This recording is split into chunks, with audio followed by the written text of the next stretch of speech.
दुनिया के सबसे प्रसिद्ध और पवित्र मंदिरों में से एक अपने अंदर एक ऐसा रहस्य छिपाए हुए है जो शायद हमारी आस्था की समझ को हमेशा के लिए बदल सकता है। आइए आज इसी रहस्य से पर्दा उठाते हैं। ये है पुरी का जगन्नाथ मंदिर। इसे धरती पर वैकुंठ भी कहा जाता है। ये मंदिर भगवान जगन्नाथ को समर्पित है, जो ब्रह्मांड के स्वामी हैं। दुनिया भर से लाखों भक्त हर साल यहाँ दर्शन करने आते हैं। लेकिन यहीं से एक बहुत बड़ा सवाल खड़ा होता है। अगर ये मंदिर भगवान विष्णु का धाम है, तो फिर यहाँ प्रथम पूज्य भगवान गणेश को समर्पित 45 छोटे बड़े मंदिर और मूर्तियां क्यों मौजूद हैं? ये संख्या सिर्फ एक इत्तेफाक नहीं है, बल्कि एक बहुत ही गहरी कहानी की तरफ इशारा करती है। इस रहस्य को सुलझाने का पहला सुराग हमें मंदिर के अंदर ही मिलता है, जहाँ गणेश के कई बहुत ही खास रूप मौजूद हैं। चलिए हमारी ये दिव्य यात्रा यहीं से शुरू करते हैं। तो हमारी पहली मुलाकात होती है कांची गणेश से। देखिए, ये कोई साधारण मूर्ति नहीं है। ये असल में शक्ति, ऊर्जा और विजय का प्रतीक है। इस मूर्ति की कहानी भी बड़ी दिलचस्प है। कहते हैं, जब पुरी के राजा पुरुषोत्तम देव ने कांची पर हमला किया, तो पहले गणेश ने कांची के राजा का साथ दिया था। लेकिन जब उन्हें पता चला कि भगवान जगन्नाथ खुद पुरी के राजा के लिए लड़ रहे हैं, तो उन्होंने अपना समर्थन बदल दिया।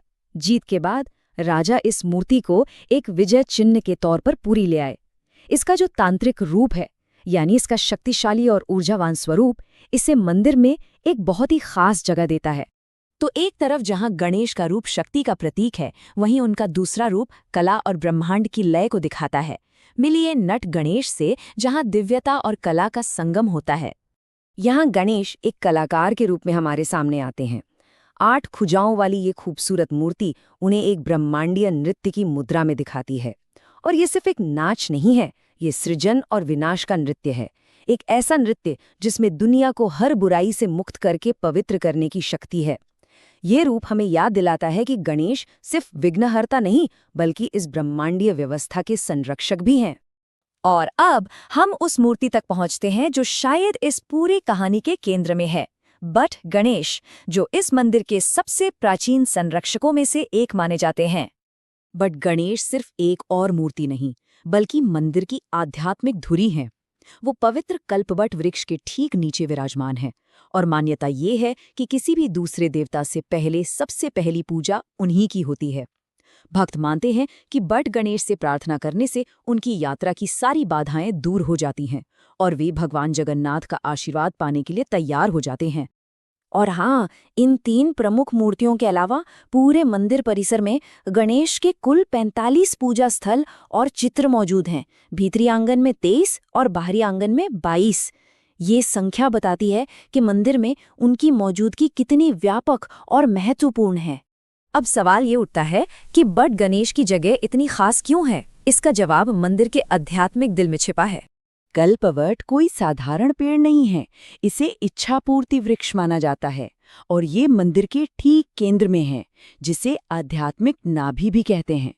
पुराणों के मुताबिक ये पेड़ हर युग में मौजूद रहा है, यहाँ तक कि महाप्रलय के दौरान भी ये नष्ट नहीं हुआ। ये स्थिरता और दिव्यता का जीता जागता प्रतीक है। और यहीं पर गणेश की भूमिका एकदम साफ हो जाती है।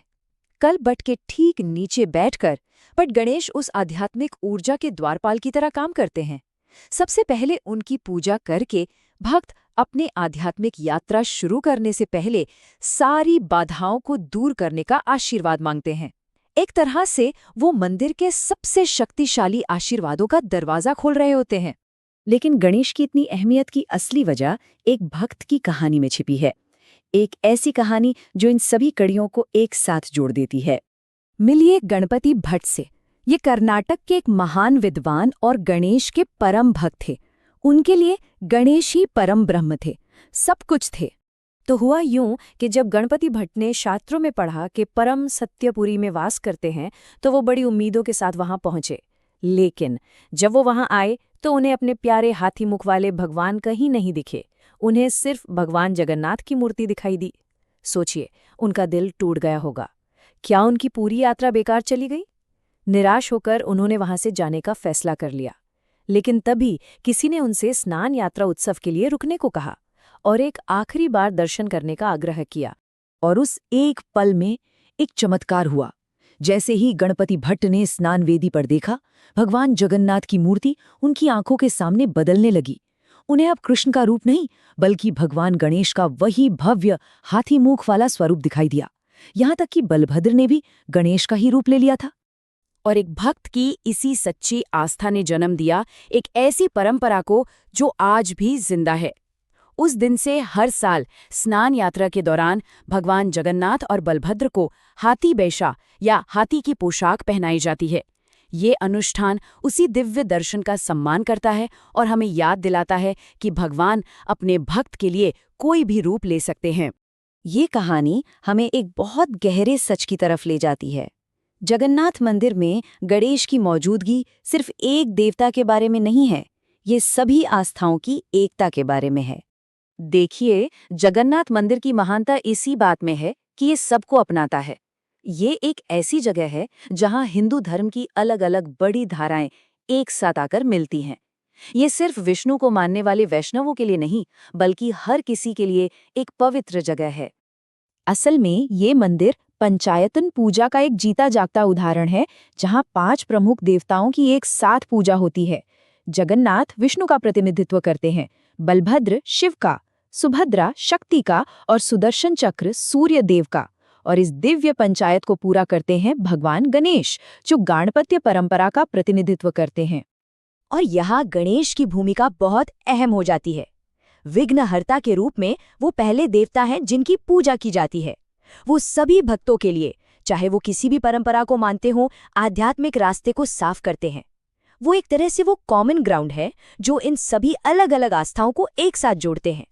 तो अंत में गणपति भट्ट की कहानी और मंदिर में गणेश की मौजूदगी हमें एक बहुत ही शक्तिशाली संदेश देती है। ये हमें सिखाती है कि भगवान के अलग अलग रूप और नाम, चाहे वो विष्णु हो, शिव हो या गणेश, आखिरकार एक ही परम सत्य के अलग अलग रूप हैं। तो अगली बार जब कोई किसी पवित्र स्थल को देखे तो शायद ये सोचना चाहिए कि सत्ता के नीचे कौन से गहरे जुड़ाव छिपे हो सकते हैं। और ये हमें एक आखिरी सवाल पर छोड़ जाता है, अगर एक ही ईश्वर में बाकी सभी समा सकते हैं तो ये आस्था की प्रकृति के बारे में हमें क्या बताता है? इस पर सोचिएगा जरूर।